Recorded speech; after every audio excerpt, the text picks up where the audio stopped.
audience rose and shouted, "Chuck her down, chuck her down."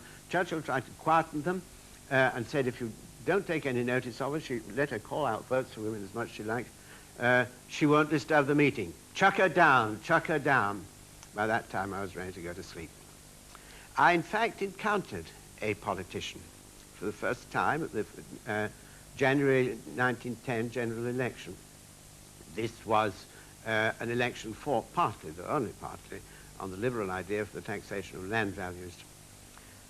The Tories claimed that the valuation put on the land by the Liberals was much too high, and that their taxation, therefore, they'd have to pay, was much too heavy. The Liberal candidate was Baron de Forest, the heir of Baron de Hirsch, who'd built the Orient Line, and himself one of the richest men in Europe.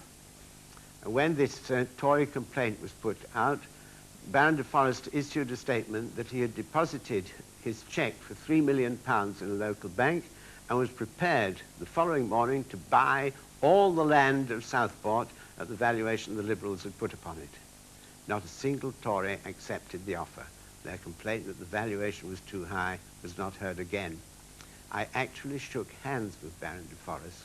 I vaguely remember an impressive, tall man in a continental greatcoat going right down to his ankles and an Austrian moustache. He didn't last very long as a radical. He got in, or not in Southport, of course. Radicals don't get in Southport. But he got in elsewhere in the December election and was an outstanding, or an effective radical MP before the war, and then he turned to other fields. But in any case, he was my first political encounter.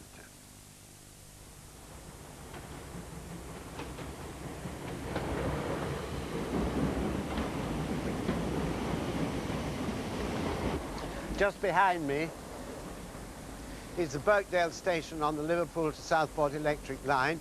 It was from there my father started his commuting journey to Manchester every day, and in the evenings I was sometimes allowed to come and meet him.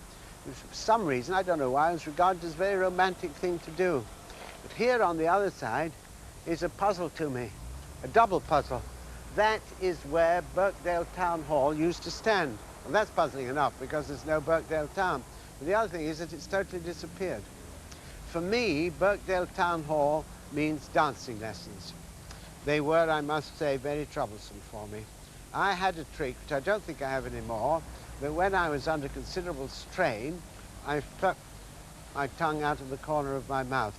And the dancing mistress used to beat time with the words, 1, 2, Alan Taylor, tongues in, 3, 4, 1, 2, Alan Taylor, and so on.